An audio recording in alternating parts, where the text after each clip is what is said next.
Doctor warns. Stop drinking water this way. After 70 YouTube script, 2,000 plus words, hook first, 20-30 seconds. What if I told you that something you do every single day to stay healthy could actually become a problem after the age of 70? I'm talking about drinking water. Water is essential. Your body needs it to regulate temperature, support digestion, maintain circulation, and help your kidneys function properly. But as we get older, the way we drink water can matter more than many people realize. Drinking too much at once, drinking very little throughout the day, ignoring your body's changing thirst signals, or drinking large amounts right before bed can all create problems for some older adults. And the surprising part is this: you may not even realize you're making the mistake. So today we're going to look at several common ways seniors drink water that may not be ideal after 70, and more importantly, what you can do instead. Stay with me, because the last mistake is especially easy to make at night. Introduction. Hello and welcome back. If you're over 70, or you're caring for someone who is, this is a topic worth paying attention to. Many people grow up hearing the simple advice, drink more water, and generally staying adequately hydrated is important. But healthy aging is not always about doing more. Sometimes it's about doing something more intelligently. As we age, several changes can affect hydration. Older adults may experience a weaker sense of thirst. Some medications can affect fluid balance. Mobility problems can make someone hesitant to drink because they don't want to make frequent trips to the bathroom. And certain heart, kidney, or liver conditions can require an individualized fluid plan. That's why one person's ideal fluid intake may not be the same as another person's. So this video isn't about telling you to stop drinking water, quite the opposite. It's about helping you understand how to drink fluids more safely and consistently as you get older. And before we begin, remember that this information is educational. If your doctor has given you specific instructions about how much fluid you should drink, follow those instructions rather than changing your routine based on a YouTube video. Now let's get into the mistakes. Mistake number 1, waiting until you feel very thirsty. One of the first problems older adults can run into is simply waiting too long to drink. When you're young, your body usually gives you a strong signal when it needs water. You feel thirsty. You reach for a glass. Problem solved. But thirst can become less noticeable with age. That means you may go several hours without drinking because you simply don't feel like you need anything. And this can become especially important during hot weather, after physical activity, during illness, or when you're taking medications that influence fluid balance. Imagine someone waking up at 7 inches in the morning. They have coffee or tea. Then they become busy, breakfast, television, housework, a doctor's appointment, lunch. And suddenly, it's 3 or 4 inches the afternoon. They realize they have barely had any water. Then they drink 2 or 3 large glasses quickly because they're trying to catch up. That pattern isn't ideal. A better approach for many healthy older adults is to make fluids a regular part of the day, rather than depending entirely on thirst. Keep a glass or bottle nearby, take reasonable amounts throughout the day, and make drinking something you remember to do, not something you only do when you're already extremely thirsty. Mistake number 2, drinking a huge amount of water all at once. This is one that surprises people. You might think, if I forgot to drink water all morning, I'll just drink a lot now. But your body isn't a storage tank that you can simply fill to the top. Your kidneys work continuously to regulate water and electrolytes. Drinking an excessive amount of water over a short period can be dangerous because it can dilute the sodium concentration in your blood. This condition is called hyponatremia. It isn't something that happens simply because you drink a normal glass of water. The concern is excessive fluid intake, particularly when large amounts are consumed rapidly, or when someone has medical conditions that make fluid regulation more difficult. Possible warning symptoms can include headache, nausea, confusion, unusual tiredness, muscle cramps, and in severe cases, serious neurological symptoms can occur. That's why the goal shouldn't be drink as much water as possible. The goal should be stay appropriately hydrated. Those are two very different things. If you've been behind on your fluids, don't panic and try to make up for the entire day in one sitting. Instead, return to a reasonable drinking routine. And if you have heart failure, kidney disease, liver disease, or another condition requiring fluid restriction, your doctor may recommend a specific amount. Follow that individualized plan. Mistake number 3, drinking very little because you're afraid of the bathroom. Now let's talk about something many older adults don't like to discuss: frequent urination. Maybe you've noticed that when you drink more, you're running to the bathroom more often. So you start thinking, I'll just drink less. This can feel convenient, but intentionally restricting fluids without medical guidance can increase the risk of dehydration. And dehydration can contribute to problems such as dizziness, weakness, constipation, and confusion, especially in vulnerable older adults. There's another issue. If you're avoiding fluids because you're worried about bathroom trips, the real solution may be to discuss the urinary symptoms with your healthcare professional. Frequent urination can have many possible causes. It could be related to medications, it could be related to blood sugar, it could be related to prostate problems in men, it could be related to bladder conditions, or it may simply be a result of drinking large amounts at certain times. Don't automatically assume that drinking less is the answer.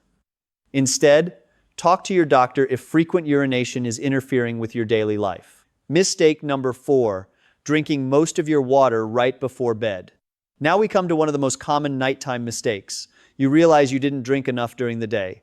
So around 9 or 10 p.m., you suddenly decide, I need to drink more water. And you drink a large glass, maybe another one. Then you go to bed, and 2 hours later, you wake up, bathroom, back to bed. Then another bathroom trip, and now you're lying awake. This matters because sleep becomes increasingly important for healthy aging. Repeated nighttime urination can interrupt sleep and leave you feeling tired the next morning. For many people, spreading fluids more evenly throughout the day can be more comfortable than consuming a large amount right before bed. That doesn't mean you should completely stop drinking in the evening. If you're thirsty, you shouldn't simply ignore it.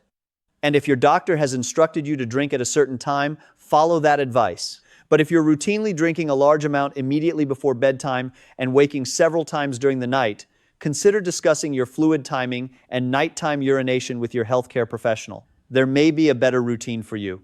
Mistake number 5, assuming all fluids are exactly the same. Here's another mistake. Some people think a drink is a drink, but your beverage choices can make a difference. Water is generally a simple choice, but other drinks may contain significant amounts of added sugar, caffeine, or alcohol. For example, sugary beverages can add a lot of calories without providing the same nutritional benefits as whole foods. Alcohol can also contribute to dehydration and may interact with medications. And caffeine can increase urination in some people, although moderate caffeine consumption doesn't automatically cause dehydration in everyone. The point isn't that you can never enjoy coffee or tea. It's about understanding what you're drinking. If your main source of fluids is sugary soda, sweetened beverages, or alcohol, replacing some of those drinks with water or other appropriate beverages may be a healthier choice. And remember, your total fluid intake doesn't come only from water. Soups, milk, yogurt, fruits, vegetables, and other foods can contribute to your overall fluid intake as well. Mistake number 6, ignoring your medications. This one is extremely important for older adults. If you take several medications, your hydration needs may be different from someone who takes none. Some medications can increase urination, others can affect blood pressure, some can influence electrolyte levels, and some medications may require you to pay closer attention to fluid intake. This is why you shouldn't suddenly start drinking dramatically more water because someone online said it's healthy, and you shouldn't dramatically restrict your water either. Instead, ask your pharmacist or doctor, do any of my medications affect my fluid or electrolyte balance? That simple question can be extremely useful, and if you take a water pill, sometimes called a diuretic, don't change the timing or dose yourself simply because you're urinating frequently. Follow your prescription instructions and speak with your healthcare professional if you're having problems. Mistake number 7, forgetting about heat and physical activity. Here's a situation where hydration becomes especially important: hot weather. As we get older, our bodies may not respond to heat in exactly the same way they did when we were younger. You might spend time outside gardening, walking, doing yard work, going shopping, or simply sitting in a hot room. And you may not notice how much fluid you're losing. This is where regular fluid intake becomes important. If you're outside on a hot day, don't wait until you feel extremely thirsty before thinking about hydration. Take appropriate breaks. Stay somewhere cool when possible. Drink fluids regularly, according to your personal needs. And if you're exercising heavily or sweating for a prolonged period, speak with your healthcare professional about whether you need something beyond plain water. For most ordinary daily activities, water is a simple choice. but situations involving prolonged sweating can be different. Mistake number 8. Thinking dark urine always means you need a huge amount of water. You've probably heard this advice: if your urine is dark, drink more water. There is some truth behind paying attention to urine color, but it's not a perfect hydration test. Urine can become darker for many reasons. Certain foods can change its color. Some vitamins can make urine bright yellow. Medications can change urine color. And the first urine of the morning is often darker because you've gone several hours without drinking. So don't look at one trip to the bathroom and immediately conclude, "I'm dangerously dehydrated." Instead, pay attention to the bigger picture. Are you unusually thirsty? Are you experiencing dizziness, weakness, dry mouth? Are you urinating much less than usual? Are you feeling confused or unusually sleepy? Those symptoms deserve more attention. And if you're concerned about dehydration, especially if you're older or have other medical conditions, don't rely on one sign alone. Mistake number 9. Ignoring signs that you may need medical help. Now, this is perhaps the most important part of today's video. Sometimes the problem isn't simply that you're drinking water incorrectly. Sometimes symptoms can indicate that something more serious is happening. If an older adult becomes suddenly confused, extremely weak, very dizzy, faints, has severe vomiting or diarrhea, cannot keep fluids down, or is producing very little urine, medical attention may be necessary. And if someone becomes severely confused, difficult to wake, has a seizure, collapses, or develops other serious symptoms, seek emergency medical care. Don't sit at home trying to fix a potentially serious problem by drinking glass after glass of water. The right treatment depends on what's actually happening. For example, dehydration and certain electrolyte problems can produce overlapping symptoms. And the treatment isn't always simply drink more water. That's why serious symptoms deserve professional evaluation. So how should you drink water after 70? Let's make this simple. You don't need to obsess over every sip. You don't need to carry a giant gallon bottle everywhere. And you don't need to force yourself to drink huge amounts of water. Instead, think about consistency. Start your day with an appropriate amount of fluid. Drink regularly throughout the day. Don't depend entirely on thirst. Avoid trying to compensate for an entire day of low fluid intake by rapidly drinking a huge amount. Be more mindful of fluid timing if nighttime bathroom trips are disturbing your sleep. Pay attention to heat and physical activity. Consider fluids from foods as part of your overall intake. And most importantly, know your personal medical situation. If you have kidney disease, heart failure, liver disease, certain hormone or electrolyte disorders, or you've been told to restrict or increase fluids, your plan should come from your healthcare professional. A simple daily routine. Here's an easy routine you can consider discussing with your doctor. When you wake up, have a reasonable amount of fluid if that's appropriate for you. With breakfast, have another beverage that fits your health needs. During the morning, keep water nearby and take regular sips. With lunch, drink an appropriate amount. Continue drinking through the afternoon instead of waiting until evening. If you're active or it's hot outside, pay extra attention to fluid needs.